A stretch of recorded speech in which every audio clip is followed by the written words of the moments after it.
The scent of old paper and freshly brewed coffee was the smell of my life. For 31 years, it had been the backdrop to my existence, a comforting aroma that permeated my corner office on the 14th floor of the Norcross Systems Tower. From my window, I could see the entire sprawl of Denver, the Rocky Mountains a majestic, jagged promise on the horizon. I had watched this city change from this very vantage point, just as I had watched Norcross Systems grow from a fledgling startup in a converted warehouse into a multi-state logistics software giant. My name is Teresa Langford, and at 59 years old, I was the Director of Compliance, a title I had earned through decades of meticulous, unwavering dedication. I started as a junior analyst fresh out of college when the company was just a dozen people with a big dream. I'd survived 4 mergers, 6 different CEOs, and countless rounds of so-called strategic realignments. Through it all, I was the bedrock, the institutional memory, the one who ensured that for all our aggressive growth, we never ran afoul of the labyrinthine regulations that governed our industry. I kept us out of legal trouble, maintained our regulatory standards, and earned the respect of everyone who mattered. Everyone, that is, except Brian Kessler. Brian was the new chief financial officer, a 39-year-old wunderkind poached from a high-powered consulting firm 8 months ago. He strode through the halls with the predatory grace of a shark, his designer suits perfectly tailored, his smile a flash of white that never quite reached his cold, calculating eyes. His mandate was simple and brutal: optimize operational efficiency. In corporate speak, that meant slash costs, and in his eyes, anything that didn't directly generate revenue was a liability. From day one, he made it clear that he viewed my department, the compliance department, as a necessary evil rather than a business safeguard. During budget meetings, when I requested resources for regulatory updates or essential training, he would roll his eyes, a subtle but deeply insulting gesture. He questioned every expenditure, every consultant fee, every training session that kept us ahead of industry changes and out of the courtroom. He saw my life's work not as a shield protecting the company, but as a bloated expense on a spreadsheet. The tension between us was a low hum in the corporate symphony, an unspoken discord that everyone felt but no one dared to address. He represented the new Norcross, lean, aggressive, and devoid of sentiment. I, with my 31 years of service, represented the old Norcross, a company that once valued loyalty and experience. I was just 27 days away from my full pension vesting. 27 days from the finish line of a marathon I had run with everything I had. My late husband, David, and I had planned our retirement around it. We'd bought our modest 2-bedroom house in Lakewood in 1995, and thanks to my steady income, we'd paid it off. The pension was the final piece of the puzzle, the key to a future of comfort, travel, and spoiling the grandchildren I hoped to have someday. After David passed, that pension became more than just money. It was the culmination of a life we had built together, a promise I had made to both of us. That Tuesday morning began like any other. I'd arrived early, reviewed the latest FDA compliance bulletins for our medical logistics clients, and was preparing for a meeting about upcoming DOT certification renewals. The coffee was hot, the mountains were clear, and the hum of the office was just beginning to build. At 10 a.m., an email from Brian's assistant pinged in my inbox. The subject line was chillingly vague: meeting request. My heart gave a little lurch. Brian never requested meetings with me unless it was to question my budget. I walked down the long corridor to his expansive corner office, the plush carpet muffling my sensible heels. His office was the antithesis of mine. Mine was filled with 30 years of memories, industry awards, photos from company milestones, a framed picture of David and me on our anniversary trip to Yellowstone. His was a sterile landscape of glass, chrome, and mahogany. Not a single personal item was in sight. "Teresa, come in." "Close the door," he said, not looking up from his computer. He gestured to one of the 2 severe-looking chairs in front of his massive desk. I sat, my back straight, my hands clasped in my lap. The air was thick with a tension that felt different, sharper than our usual budget squabbles. He finally turned his gaze to me, his expression unreadable. He slid a thin folder across the polished mahogany surface. It was a practiced, dismissive gesture, like a card dealer tossing away a losing hand. Effective immediately, he began, his voice flat and devoid of emotion. Your position is being eliminated due to restructuring. The words hit me like a physical blow. I felt the air leave my lungs, my vision tunneling slightly. Restructuring. The age-old corporate euphemism for firing someone you didn't have a real reason to fire. I stared at the folder, then back at his impassive face. 31 years. Your department's functions will be absorbed by legal, he continued, adjusting his perfectly knotted designer tie. This is purely a business decision, Teresa. Nothing personal. The board needs to see immediate cost reductions and, frankly, compliance can be handled by our legal department going forward. Nothing personal. The most personal betrayal of my professional life, and he waved it away as a line item on a balance sheet. My heart was pounding, a frantic drum against my ribs, but decades of corporate discipline held my expression in check. I would not give him the satisfaction of seeing me break. I see, I said, my voice surprisingly steady. The severance package is quite generous, considering the circumstances, he added, a flicker of something relief in his eyes that I was taking it so calmly. 12 weeks of pay, plus your accrued vacation time. You'll need to sign this by Friday, or the offer is rescinded. You'll get nothing. Sign this by Friday, or you get nothing. An ultimatum. A threat. 12 weeks versus the full pension I had earned through 31 years of dedicated service. The mathematics were insulting. I stared at the document that would end my life at Norcross, the document that stood between me and my full pension. That was all it was. 27 days. Something felt deeply wrong about the timing. Too convenient. Too calculated. In all my years at Norcross, I had never seen anyone terminated this close to their pension eligibility. Company policy, a policy I myself had helped draft, explicitly protected employees within 30 days of vesting from termination without significant cause. He knew. This 39-year-old CFO knew exactly what he was doing. I nodded calmly, though a fire of pure, unadulterated rage was beginning to burn in my chest. I understand, I said. I reached for the folder, my hand steady. I'll review this carefully. Good. I appreciate your professionalism about this, he said, already turning back to his screen, dismissing me. He seemed relieved that I wasn't fighting back, that I wasn't making a scene. He had underestimated me. He saw a woman approaching retirement, a relic of a bygone era, someone who would quietly accept her fate. He didn't see the fire burning behind my calm exterior, or the network of relationships I had built over 3 decades in this industry. He didn't understand that in my line of work, documentation was everything. As I walked out of his office, I caught my reflection in the lobby's glass doors.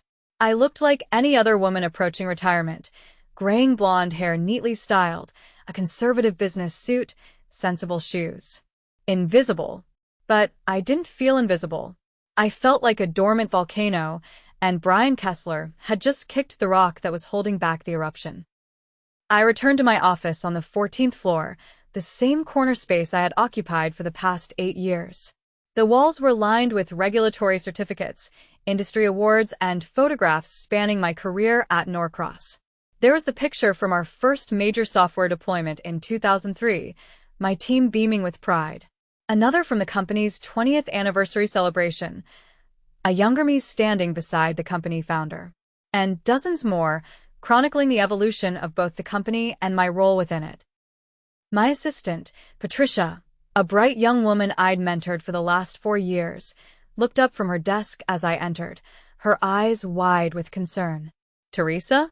I heard rumors. Is everything okay?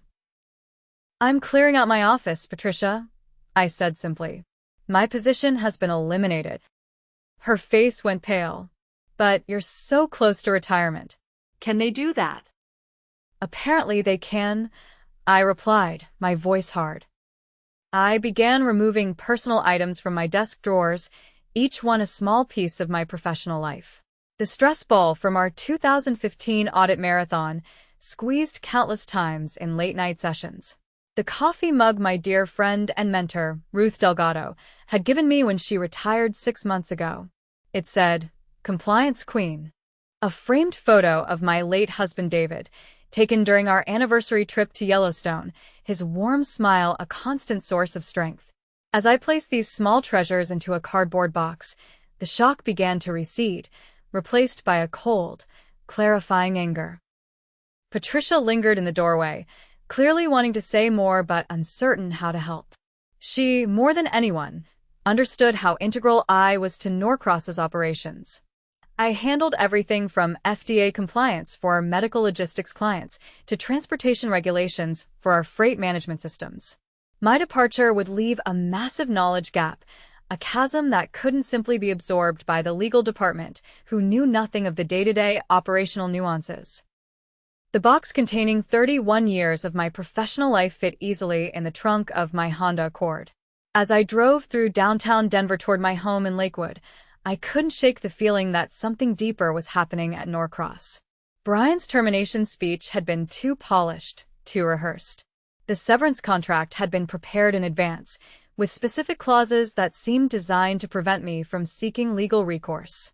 I had seen enough corporate maneuvering over the years to recognize a setup when I encountered one.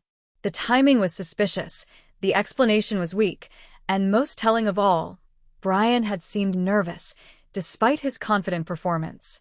He kept checking his watch and glancing at his computer screen, as if he was following a predetermined script. My phone rang as I pulled into my driveway. The caller ID showed Patricia's number. "Teresa? I had to call you. After you left, Brian came down to your office with two people I didn't recognize. They spent an hour going through your files and computer. When I asked what they were doing, Brian said they were securing sensitive materials for the transition. Did they take anything?" "They took all my records," I said, a knot tightening in my stomach. "Performance reviews, cost-benefit analyses, documentation of compliance successes, everything that would prove my value to the company." "That might work in our favor," a new voice said on the line. It was Ruth Delgado. Patricia must have looped her in. "Taking your files could be seen as destroying evidence. And besides, I have copies of your performance reviews in my HR files. You've been rated exemplary for 8 consecutive years."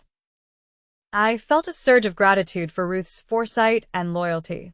She had always been meticulous about documentation, a trait that had served her well during her HR career and was about to serve me even better. "Teresa, this doesn't make sense," Patricia whispered, her voice fraught with worry. "The Morrison audit is next month. The DOT certification renewal is due in 6 weeks. How can they possibly?"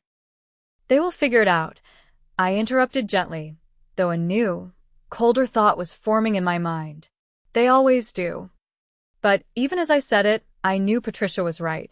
Brian Kessler had no idea what my department actually did. He saw compliance as paperwork and bureaucracy, not as the complex web of relationships and expertise that kept Norcross functioning legally across multiple jurisdictions. I had spent years building connections with regulatory agencies, understanding the nuances of ever-changing requirements, and developing internal processes that made compliance seamless for our operational teams. The irony wasn't lost on me. 3 months ago, I had prevented a potential lawsuit that could have cost the company millions when I caught a software glitch that was incorrectly calculating freight classifications. 6 months before that, I had negotiated with state regulators to avoid penalties when our Jacksonville office accidentally processed shipments using outdated hazmat protocols. These weren't just administrative tasks, they were business-critical interventions that protected Norcross's reputation and bottom line. "Ruth," I said, my voice low and firm, "I need to ask you something. Do you still have access to any of your old HR files from Norcross?" There was a pause. I shouldn't, but she paused again, and I could hear the decision being made.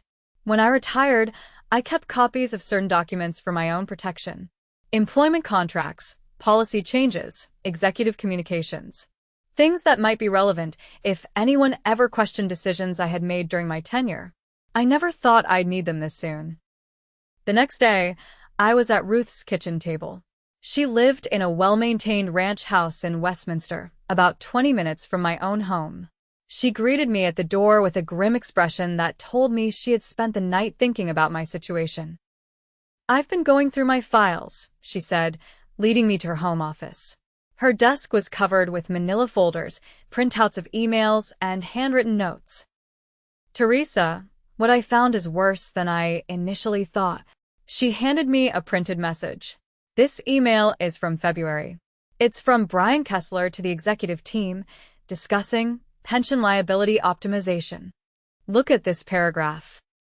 I read it aloud, my hands shaking. "Our analysis indicates that preventing certain high-tenure employees from reaching full vesting could significantly improve our quarterly projections. Legal recommends structuring any necessary workforce adjustments as performance-based terminations or departmental consolidations to minimize exposure." My blood ran cold. The email specifically mentioned identifying employees within 60 days of pension vesting and developing appropriate transition strategies for their positions. While it didn't mention me by name, the timing and criteria made it clear that I had been targeted months ago. "Ruth," I whispered, "this is evidence of conspiracy. How did you get this?" "Executive emails were automatically copied to HR for documentation purposes," she explained. "It was company policy to ensure we had records of all employment-related decisions. When I retired, I kept copies of sensitive communications that might be relevant to future legal issues." She handed me another document, a spreadsheet showing all Norcross employees within 90 days of pension vesting. My name was highlighted in yellow, along with 3 others: James Morrison from IT, Sandra Williams from Sales, and Robert Chen from Operations. Next to each name were notes about potential restructuring opportunities. "Teresa, you weren't the only target. They're planning to eliminate anyone who's about to become expensive in terms of pension obligations." I felt sick. This wasn't just about me. It was a systematic plan to cheat long-term employees out of their earned benefits. "Have any of the others been terminated yet?" I asked. "Not yet. But according to this timeline, James Morrison is scheduled for next month, Sandra Williams in 6 weeks. They're spacing out the terminations to make them look unrelated."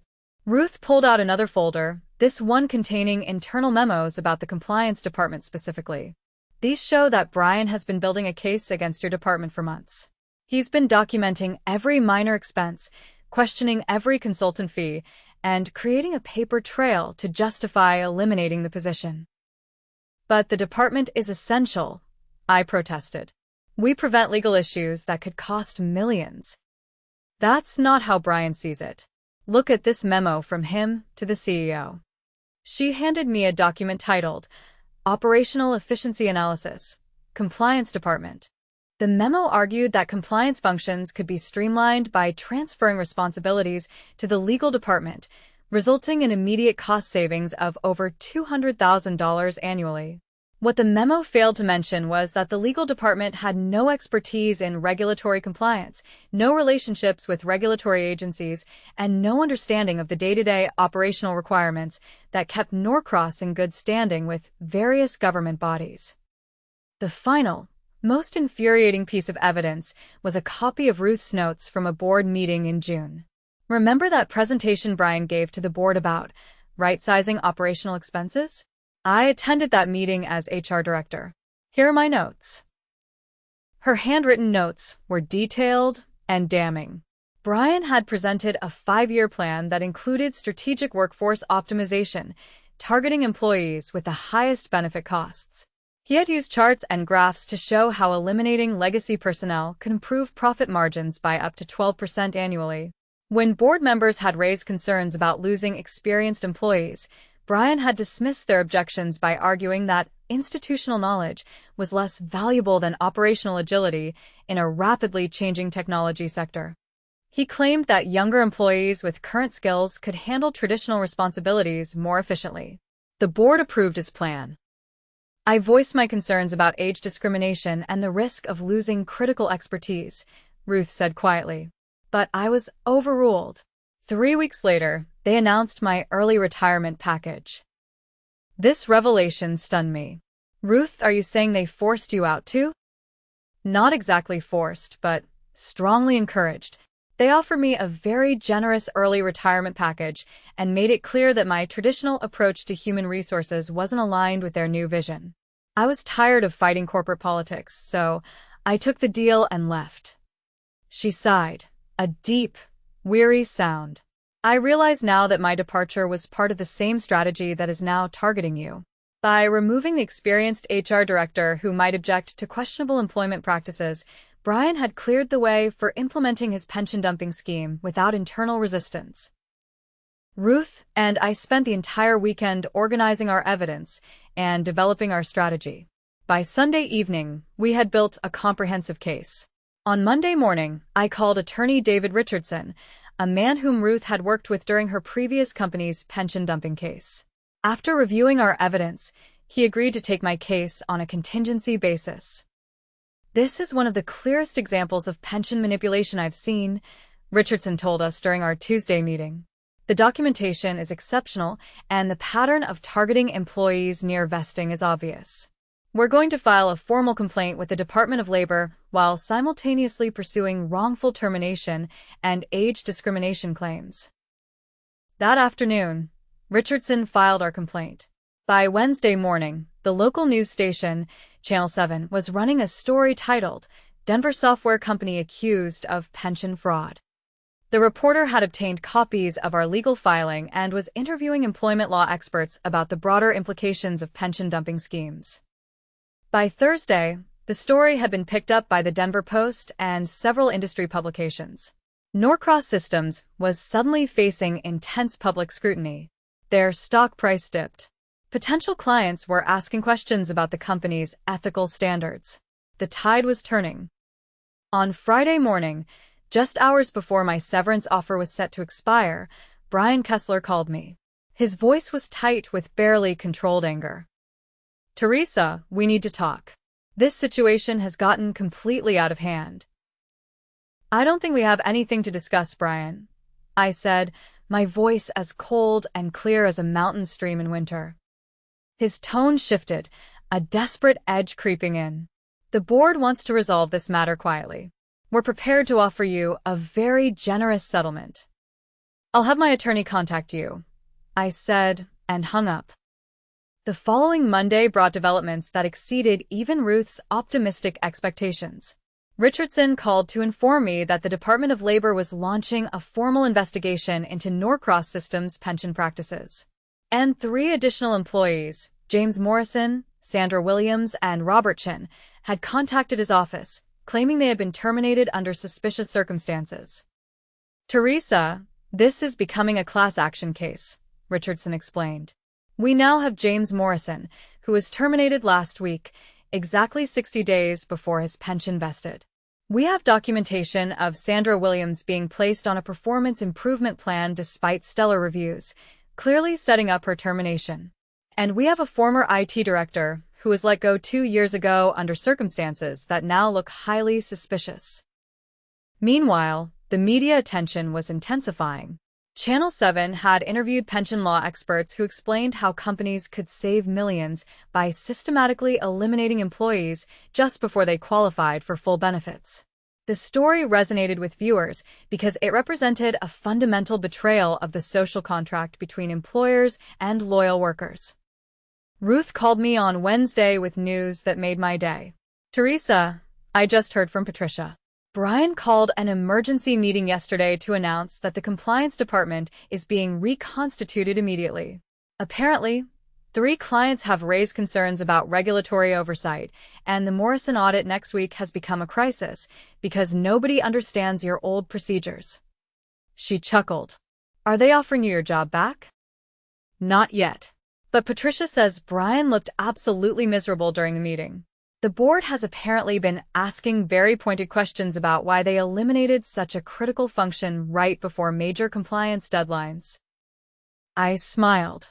The wheels of justice were turning, and Brian Kessler was being crushed beneath them. As I studied the documents spread across Ruth's desk, I realized that my termination was just the beginning of a much larger problem at Norcross.